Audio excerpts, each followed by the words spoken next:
Episode के starting में हम किंग लियोन को बेसब्री से जियोंग का इंतजार करते हुए देखते हैं। वो काफ़ी ज़्यादा खुश था और सोच रहा था कि कैसे यहाँ पर जियोंग आएगी। इधर हम जियोंग को जेल में देखते हैं जिसे काफ़ी ज़्यादा टॉर्चर किया जा रहा था। अब हमें गिलगिम को दिखाया जाता है। वह सारे कुक के पास जाकर उनसे रिक्वेस्ट करने लगती है कि हमें किंग के पास जाकर उन्हें बताना होगा। तभी वहाँ पर वो अंकल आ जाते हैं तो सारे उससे रिक्वेस्ट करने लगती है। अब हमें फिर से किंग लियोन को दिखाया जाता है जो मिर्ची को देखकर एक पास्ट सीन को याद करते हैं कि मिर्ची को देखने के बाद जियोंग कितनी ज़्यादा खुश हो गई थी। उसने तो सीधे उसे हग कर लिया था। वो पास्ट मोमेंट को याद करके खुश हो ही रहा था। तभी उसके पास वो आ जाता है, उसे सारी बात बता देता है। नेक्स्ट सीन में हम लियोन को काफ़ी ज़्यादा गुस्से में जेल के पास आते हुए देखते हैं। यहाँ पर वो जैसे ही जियोंग को देखता है तो उसे काफ़ी ज़्यादा गुस्सा आता है। वह सिपाही से कहता है कि जल्दी से मुझे इस लॉकर की चाबी दो, पर चाबी तो महारानी के पास होती है। तभी वो खुद वहां पर आकर कहते हैं कि इसने मेरे बेटे को मारने की कोशिश की है। उसकी हालत इसके खाने खाने से बिगड़ चुकी है और अब वह ठीक नहीं हो रहा। इसने उसे मारने की कोशिश की है, मैं इसे जिंदा नहीं छोड़ूंगी। अब लियोन तो एक्सप्लेन करने लगता है कि वो तो खाना मैंने भी खाया था, मुझे तो कुछ भी नहीं हुआ। यह सुनने के बाद वो रोते हुए कहने लगते हैं कि क्या पता तुम ही इसके साथ मिले हुए हो। अगर प्रिंस को कुछ हो जाता तो राजगद्दी तुम्हारी हो जाएगी। उनको काफी ज्यादा गुस्सा आता है और वो उनके सामने तलवार उठा देता है। जिसके बाद स्टेप मदर कहते हैं कि अगर तुम मुझे मारना चाहते हो तो तुम मुझे मार दो। तभी पीछे से जियोंग उसे मना करते हुए कहते हैं कि नहीं, तुम ऐसा नहीं कर सकते। मुझे हिस्ट्री पता है कि अब आगे क्या होने वाला है। तुम ऐसे बुरे राजा नहीं बन सकते। अब तुम्हें सबके सामने मेरी इनोसेंस को प्रूफ करना होगा। जाओ और सबूत लेकर आओ। यह सुनने के बाद लियोन कुछ भी नहीं करता और वहीं पर थम जाता है। जिसके बाद वो स्टेप मदर से कहता है कि मैं यहाँ पर सबूत लेकर आऊंगा, तब तक आप इसे टॉर्चर नहीं करेंगे। बेचारा लियोन से जियोंग की ऐसी हालत देखी नहीं जाती। जिसके बाद वो उसके पास जाकर उससे कहता है कि तुम कुछ वक्त बस मेरा इंतजार करना, मैं जल्दी ही वापस आऊंगा, मैं तुम्हें यहाँ से बाहर निकालूंगा, तुम बहुत ही ज्यादा स्ट्रोंग हो। जियोंग राजा लियोन के ऐसे सब सुनने के बाद काफी ज्यादा इमोशनल होकर रोने लगती है। जिसके बाद लियोन उसे वहीं पर छोड़कर वहां से चले जाते हैं। नेक्स्ट सीन में हमें राजमाता को दिखाया जाता है जिन्हें जैसे ही यह सारा कुछ पता चलता है राजमाता काफी ज्यादा परेशान हो जाती है। तभी मिनिस्टर उनसे कहने लगता है कि सच में हो भी सकता है जियोंग ने प्रिंस को मारने की कोशिश की हो। अगर ऐसा हुआ तो हान परिवार मुसीबत में आ जाएगा। किंग लियोन काफी ज्यादा गुस्से में लग रहे थे। यह सुनने के बाद राजमाता कहते हैं कि अब लियोन जियोंग के आने के बाद काफी ज्यादा बदल चुका है तो शायद वो ऐसा ना करे। अब हमें जेसन को दिखाया जाता है। फिर से वो कुछ प्लानिंग कर रहा था। जेसन काफी ज्यादा खुश होकर कहता है कि अब राजा लियोन हान परिवार को मार देगा। जिसके बाद हम उस पर हमला करके उसके सिंहासन को हड़प लेंगे। जहां पर वो एक बंदे का नाम मेंशन करता है जिसका नाम जांगयुन होता है। वेल यह कौन है यह तो हमें स्टोरी के आखिर में ही पता चलेगा। अब हमें नेक्स्ट सीन दिखाया जाता है कि राजा सोंगजे से बात कर रहे थे और एविडेंस को ढूंढने की कोशिश करते हैं। वो कहता है कि चाहे कुछ भी हो जाए हमें कैसे भी करके सबूत इकट्ठे करने होंगे और जियोंग की इनोसेंस को प्रूफ करना होगा।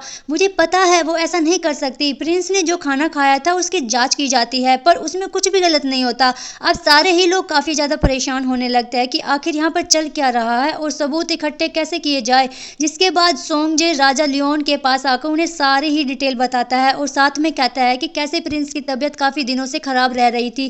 प्रिंस को कुछ वक्त से कुछ जड़ी बूटियां दी जा रही थी। जिसके बाद राजा को यह भी पता चलता है कि प्रिंस खाना खाने से पहले अपनी मदर के साथ अपने ही रूम में थे। जिसके बाद राजा सीधे रूम में आ जाते हैं जहां पर वो फिजिशियन से पूछते हैं कि अब प्रिंस की हालत कैसी है तो वह कहते हैं कि नहीं, उनकी हालत में कोई भी सुधार नहीं है। प्रिंस की मदर तो काफी ज्यादा गुस्से में कहती है कि तुम क्यों जानना चाहते हो, तुम्हारे लिए तो यही अच्छा होगा, तुम तो जियोंग के साथ मिले हुए हो ना, तुम तो मेरे बेटे को मारना चाहते हो। यह सब सुनने के बाद लियोन को काफी ज्यादा गुस्सा आ रहा था और वो उन्हें शांत रहने के लिए कहता है और साथ में यह भी कि जब तक आपको कुछ पता ना हो आपको ज्यादा चिल्लाना नहीं चाहिए। प्रिंस खाना खाने से पहले आपके साथ इसी रूम में थे, क्या पता यहाँ पर कुछ गड़बड़ हो। यह सुनने के बाद मदर काफी ज्यादा गुस्से में आ जाती है। तुम्हें क्या लगता है कि मैं अपने ही बेटे के साथ ऐसा कुछ कर दूंगी। तभी लियोन की नजर वहां पर जड़ी बूटियों पर पड़ती है। वह उनके जांच करवाने के लिए अपने साथ लेकर चला जाता है। राजा साथ में काफी ज्यादा डर भी रहा था। वो जड़ी बूटियों को देखने के बाद कहता है कि अगर इनमें कोई भी गड़बड़ नहीं रही तो मैं उसे बेगुनाह कैसे प्रूफ करूंगा। जिसके बाद वो उससे उसके बारे में पूछने लगता है कि जियोंग अभी कैसी है तो वो जवाब देता है कि उसे तो यहाँ पर ऐसा लग रहा है जैसे जेल की उसे आदत हो गई है। वैसे भी तो वह जब से यहाँ पर आई है तब से वहाँ जेल में ही थी, आपने भी तो उसे जेल में ही रखा था ना। यह सुनने के बाद लियोन सारी ही बातें याद करता है और कहता है कि अब वो पहले की बात है। अगले सीन में हमें राजमाता को दिखाया जाता है जो जियोन से मिलने के लिए जेल में पहुंच जाती है। वो सीधे सीधे उसे सवाल करते हैं कि क्या तुम्हें प्रिंस को मारने की कोशिश की है? राजा लियोन ने कहा था। यह सुनने के बाद जिंग साफ मना कर देती है कि वो ऐसा कभी नहीं कर सकती। अगर राजा को किसी को मारना भी होगा तो वो उसके ऊपर सामने से वार करेंगे ना कि पीठ पीछे उससे वार करेंगे। यह सुनने के बाद राजमाता उससे कहते हैं कि मैं तुम्हें 3 दिन देती हूँ, क्या तुम खुद को बेगुनाह प्रूफ कर पाओगे? और अगर तुम ऐसा नहीं कर पाए तो वह उसे चाकू देकर कहती है कि तुम्हें खुद को जान से मारना होगा। यह सुनने के बाद जियोंग है काम करने के लिए तैयार हो जाती है क्योंकि उसे पता था उसने कुछ भी गलत नहीं किया। नेक्स्ट सीन में हम सारे ही कुक को देखते हैं जो वहां पर खाना बना रहे होते हैं। वहां पर जैसे ही जियोंग आती है तो उसे देखकर सारे लोग काफी ज्यादा खुश हो जाते हैं। कहती है कि चलो हम राजा के लिए खाना बनाते हैं। वही दूसरी तरफ हमें राजा को दिखाया जाते हैं कि जो सबूत इकट्ठा करने की कोशिश कर रहा था। तभी वहां पर उसे आवाज सुनाई देती है कि आपका खाना बन चुका है। तो राजा खाने से मना कर देता है। तभी उन्हें बाहर से जियोंग की आवाज सुनाई देती है तो काफी ज्यादा हैरान और एक्साइटेड होकर सीधे बाहर चला जाता है। जियोंग को देखकर उन्हें अपनी आंखों पर यकीन नहीं होता। वो सीधे उसका हाथ पकड़ता है, उसको रूम के अंदर ले आता है और हक कर लेता है। यह देखने के बाद जियोंग याद करती है कि राजमाता ने उसे बताया था कि कैसे महल में काफी सारे रूमर्स फैले हुए हैं। अब वो लियोन को बताते हैं कि हमें एक दूसरे से दूर रहना होगा। यह सुनने के बाद लियोन सीधे उसे पकड़कर किस ही कर लेता है। इसके बाद तो फिर होना क्या था। हमारी जियोंग काफी ज्यादा हैरान होकर उसे देखने लगती है और कहती है कि तुमने अभी अभी क्या किया? जिसका रिप्लाई वो कुछ ऐसा देता है जिसका कोई मतलब ही नहीं बनता। मतलब अब वो उसे एज ए वुमेन देखने लगा है। जिसके बाद वो उसे खाना सर्व करती है जिसे वो ताड़ रहा होता है। मतलब काफी वक्त तक वो उसे ताड़ ही रहा होता है। उसके बाद वो फाइनली बता ही देते हैं कि राजमाता ने उसे बताया कि राजमहल में कैसी कैसी अफवाहें उड़ रही है जिससे राजा को घंटा फर्क नहीं पड़ रहा। अब राजा उसे भी अपने साथ खाना खाने के लिए कहता है। पहले तो जियोंग मना कर रही थी पर राजा के काफी बार कहने के बाद वो उसके साथ खाना खाने के लिए मान जाती है। जहाँ पर जियोंग राजा को यह भी बता देती है कि राजमाता ने उसे अपने इनोसेंस प्रूफ करने के लिए 3 दिन दिए हैं, इसमें सबूत इकट्ठा करना होगा। यह सुनने के बाद लियोन कहता है कि क्या हम दोनों को एक साथ करना होगा? जिसके बाद जियोंग उसे चाकू दिखाकर कहते हैं कि अगर मैं सबूत इकट्ठा नहीं कर पाई तो फिर मुझे ऐसा करना होगा। लियोन समझ जाता है कि राजमाता ने उसे क्या करने के लिए कहा है। जिसके बाद वो चाकू को पकड़कर उसे अपने पास छुपा लेता है और कहता है कि तुम कभी भी ऐसा नहीं कर सकती, मैं तुम्हारे साथ हूँ। जिसके बाद जियोंग सीधे सीधे उससे पूछ ही लेती है कि क्या तुम मुझे पसंद करते हो? मतलब तुम्हारे दिल में मेरे लिए कोई फीलिंग्स है क्या? वेल राजा इस बात को कोई भी जवाब नहीं देता और उसे इग्नोर कर देता है। मतलब अभी राजा थोड़ा शाय फील कर रहा था। इसके बाद हमें मोकुंजो को दिखाया जाता है। उसको जैसे ही यह सारा कांड पता चलता है तो काफी ज्यादा खुश हो जाती है और कहती है कि 3 दिन में तो वो लोग घंटा कुछ भी नहीं उखाड़ पाएंगे और तब तक वो म्योंग भी मर जाएगा।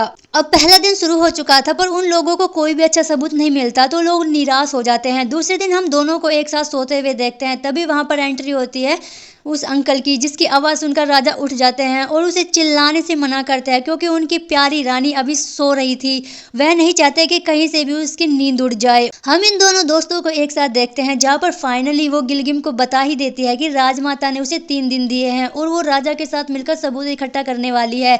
तभी उसकी नजर जड़ी बूटियों पर पड़ती है जिसके बारे में गिलगिम से पूछने लगती है। नेक्स्ट मॉर्निंग वो उन्हीं के बारे में रिसर्च कर रही थी। तभी उसे पता चलता है कि लियोन की तबीयत खराब हो चुकी है। यह सुनने के बाद वह सीधे उसके पास पहुंच जाती है और फिजिशियन से पूछती है क्या इनको बुखार है? तो वो कहता है कि हाँ इनको बुखार है। खैर शक की बात तो यह भी है कि आज राजा लियोन की भी तबीयत जैसे खराब हुई कुछ दिन पहले प्रिंस की हालत भी ऐसे ही खराब हुई थी।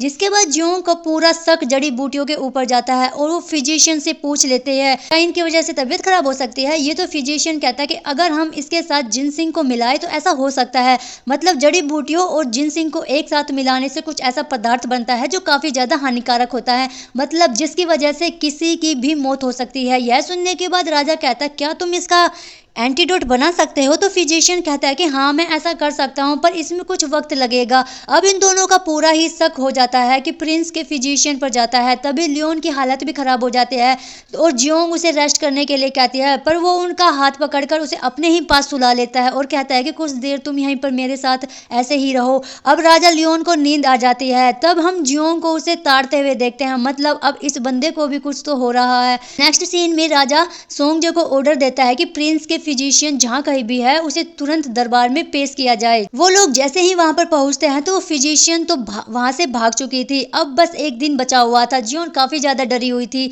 तभी लियोन उसे हौसला देकर कहता है कि तुम्हारी बेगुनाही अब प्रूफ हो चुकी है तो तुम्हें डरने की कोई जरूरत नहीं है। वही मोकंजू को अब यह सब पता चलता है कि वो अपने सर्वेंट से कहते हैं कि जाओ उस फिजिशियन को जान से मार दो।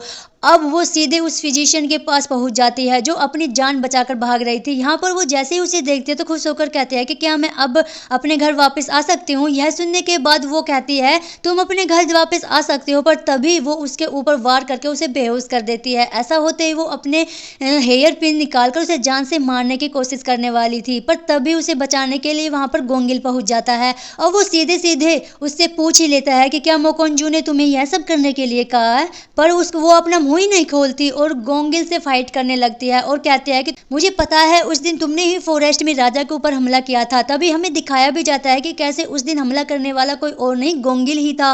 गोंगिल ने यह सब सुनकर काफी ज्यादा हैरान हो जाता है, जिसके बाद वो उससे पूछ ही लेता है कि मेरी बहन की मौत कैसे हुई थी। तो पहले उसका कुछ जवाब नहीं देती, वो गोंगिल से फाइट करने लगती है। अब वो उसे काफी ज्यादा जख्मी कर देती है। उसे मारने के पहले उसे कहती है कि तुम्हारी बहन की मौत इसलिए हुई थी क्योंकि वो राजा की साइड रहना चाहती थी। अब वो गोंगिल को मार पाती उससे पहले गोंगिल काफी ज्यादा गुस्से में उसके ऊपर हमला करके उसे बेहोश कर देता है। अब वो प्रिंस के फिजिशियन के पास आकर उससे पूछने लगता है कि क्या ये सब मोकुंजी ने किया है। तो वह मोकुंजू का नाम बता देती है और कहती है कि वह अकेली नहीं है, इसके पीछे भी कोई है जिससे वह ऑर्डर मानती है। और वह उस बंदे का नाम बता पाती उससे पहले ही कोई उसके ऊपर तीर चलाकर उसे जान से मार देता है। अब हम सर्वेंट को देखते हैं जो जेसन के पास आकर उसे पूरी खबर देता है। अब नेक्स्ट सीन में हमें उस चुड़ैल को दिखाया जाता है जिसे काफी ज्यादा टॉर्चर करने के बाद भी वह अपना मुंह नहीं खोलती। तभी सोंगजे राजा के पास आकर उससे कहता है कि हम चाहे कुछ भी कर ले, यह मोकुंजू का नाम हमें कभी नहीं बताने वाली। जिसके बाद राजा सीधे सीधे उसे पूछ ही लेता है कि क्या तुम्हें यह सब करने के लिए मोकुंजी ने कहा था।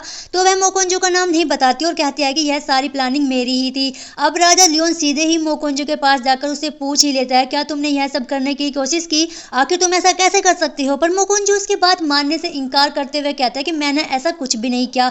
अगर आप मुझे पनिश करना चाहते हो तो सबसे पहले प्रूफ लेकर मेरे पास आओ। वह राजा को उसकी बात सुनकर गुस्सा तो काफी ज्यादा आता है, पर वो कर भी क्या सकता है। जिसके बाद मोकुंजू भी उसकी तरफ देख रही होती है और राजा स्माइल के साथ कहते हैं कि जल्दी ही एविडेंस फाइंड कर लूंगा। उसके बाद राजा वहां से रेस्ट करने के लिए पहुंच जाता है सीधे जियोंग के पास और जियोंग उसकी काफी ज्यादा केयर कर रही थी। तभी लियोन उससे पूछने लगता है गोंगिल ने मुझे बताया कि तुमने उसकी मदद की, जिसके बाद ही वो चुड़ैल को पकड़ पाया, तो तुमने ऐसा कैसे किया। यह सुनने के बाद वह उसे सारी बात बताने लगता है कि कैसे उस दिन उसने गिलगिम पर भी हमला किया था। जब गोंगिल ने उसे कोर्ट लेडी के बारे में बताया तो उसने तुरंत ही उसे पहचान लिया था। तभी वह फिजिशियन आ जाता है तो अपने साथ एक एंटीडोट लेकर आया था जिसे पीने के बाद लियोन की हालत पहले से बेहतर हो जाती है। अब वो सीधे उसे प्रिंस के पास लेकर जाता है। अब प्रिंस को जैसे ही वो दवाई पिलाई जाती है तो उसकी हालत और भी ज्यादा खराब हो जाती है। तुरंत ही वोमिटिंग करने लगता है और सारी ही एंटीडोट फिर से बाहर आ जाती है। यह सब देखने के बाद जियोंग उससे पूछने लगती है कि प्रिंस खाना डाइजेस्ट नहीं कर पा रहे हैं। तो फिजिशियन कहता है कि हाँ, यह उसे निगल नहीं पा रहा है। जिसके बाद वह कहते हैं कि मुझे प्रिंस के लिए खाना बनाकर लाना होगा। अब जियोन किचन में जा रही थी तभी स्टेप मदर उसे जाने से मना कर देती है और कहती है कि मुझे पता है तुम यहाँ से भागने वाली हो क्योंकि तुम्हें पता चल गया कि तुम गलत हो। यह सुनने के बाद राजमाता जियोंग की साइड लेते हुए कहते हैं कि अगर इसे भागना होता तो अब तक ये भाग चुकी होती। यह सारी प्लानिंग उस फिजिशियन की थी जो यहाँ से भाग गई है। अब उसकी मौत भी हो चुकी है। जिसके बाद वो जियोंग को बाहर जाने की परमिशन दे देते हैं। अब वो जल्दी से किचन में जाकर प्रिंस के लिए सूप बनाने लगती है। जियोंग जल्दी से सूप बनाकर लेकर आती है पर स्टेप मदर उस खाने को खाने नहीं देती। वो कहती है कि मैं अपने बेटे को यह खिलाने की परमिशन नहीं दूंगी। तभी राजमाता भी कहती है इसे खिलाने दो। तभी लियोन कहता है कि ठीक है, पहले मैं इस सूप को टेस्ट करूंगा। यह सुनने के बाद मदर कहते हैं कि तुम ऐसा क्यों करोगे। यह सुनने के बाद जियोंग कहते हैं ठीक है, सबसे पहले मैं टेस्ट करूंगी। अब जियोंग खाने ही वाली होती है पर राजा लियोन उस सूप को लेकर खुद उसे टेस्ट कर लेता है। जब उसे कुछ भी नहीं होता तो मदर उसकी परमिशन दे देती है। जिसके बाद प्रिंस को वो सूप टेस्ट करवाया जाता है और थोड़ी ही देर में उसकी हालत में सुधार आ जाता है, जिसे देखकर मदर तो काफी ज्यादा खुश हो जाती है। अब सबको पता चल जाता है कि कल्प्रिट कौन है। और जिसके बाद जियोंग जैसे ही बाहर आते हैं तो उसके चक्कर आ जाते हैं। वो नीचे गिरने ही वाली थी पर प्रिंस उसे पकड़ लेता है है और कहता है कि क्या तुम्हें फिजिशियन के पास ले जाया जाए। तो वह कहते हैं कि नहीं, मैं बस थोड़ा थक चुकी हूँ, मुझे थोड़ा आराम करने की ज़रूरत है। अब राजा उसे रात में कहीं पर आने के लिए कहता है और साथ में यह भी कि मैं तुम्हें कुछ दिखाना चाहता हूँ। यह सुनने के बाद जियोंग तो काफ़ी ज़्यादा एक्साइटेड हो जाती है। उसे लगता है कि आज राजा लियोन उसे उसकी बुक वापस कर देगा, जहाँ जियोन भी राजा के साथ बिताए गए मोमेंट को याद करती है। जिसके बाद हम जोशन को देखते हैं जो अपने साथियों से कहता है कि आज रात मैं तुम्हें कुछ दिखाने वाला हूँ। अब यह भी क्या दिखाने वाला है यह तो हमें आगे ही पता चलेगा। अब हम उस चुड़ैल को जेल में देखते हैं जिससे मिलने के लिए वहां पर मोकुंजू आते हैं। मोकुंजू को सामने देखकर चुड़ैल काफी ज्यादा खुश होकर कहती है कि क्या तुम मुझे यहाँ से बाहर निकालने वाली हो। तो मोकुंजू भी हाँ कह देती है, जिसके बाद अचानक से वह उसके ऊपर हमला करके उसे जान से मार देती है। नेक्स्ट सीन हम जियोन को देखते हैं जो रात में लियोन की बताई हुई जगह पर पहुंच जाते हैं। यहाँ पर लियोन दूसरी ड्रेस पहनकर उसके सामने आता है और कहता है कि इस ड्रेस को हमेशा बुराई को भगाने के लिए पहना जाता है। अब मैं तुम्हारे सामने डांस करूंगा और तुम मुझे देखना। उसे देखने के बाद जियोंग याद करती है कि कैसे राजा ने पहले भी इस ड्रेस को पहना था।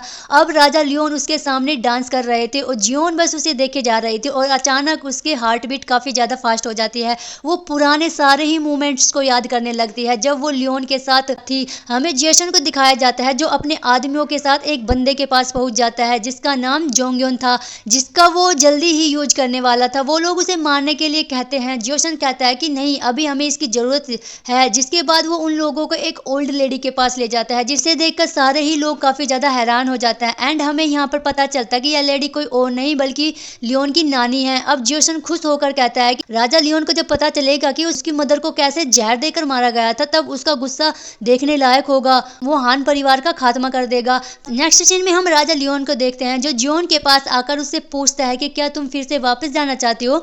जियोंग हैरान होकर उसकी तरफ देखने लगती है और कहती है कि क्या अब आप मानते हो कि मैं फ्यूचर से आई हूँ। यह सुनने के बाद राजा कहता है कि हाँ, मुझे पता है। जब मैंने पहली बार तुम्हारी डिश को टेस्ट किया था, जब भी मैं तुम्हारी किसी नई डिश को टेस्ट करता था तब मैं समझ चुका था कि इस टाइमलाइन की नहीं हो। अब जियोंग को गुस्सा आता है और वह कहती है कि जब आपको पहले से यही पता था कि मैं फ्यूचर से आई हूँ तो फिर आपने मेरे साथ इतना ज्यादा रूड बिहेव क्यों किया। जिसके बाद लियोन स्माइल करने लगता है। अब लियोन कहता है कि अब मैं तुम्हारी उस बुक को ढूंढना नहीं चाहता। मतलब वो सीधे सीधे उससे कह रहा है कि वह कभी भी यहाँ से वापस ना जाए। जिसके बाद वह अपने पॉकेट से एक रिंग निकाल कर उसे पहना देता है और सीधे उसे प्रपोज भी कर देता है। वो हैरान होकर उसकी तरफ देख ही रही थी, तभी राजा आगे बढ़ता है, जियोंग को पकड़कर उसे किस कर लेता है। वेल गाइज, इसी स्वीट मोमेंट के साथ यह एपिसोड यहीं पर खत्म हो जाता है। अगर आपको यह वीडियो पसंद आई तो चैनल को सब्सक्राइब, वीडियो को लाइक एंड कमेंट जरूर कर देना। Thanks for watching, bye bye.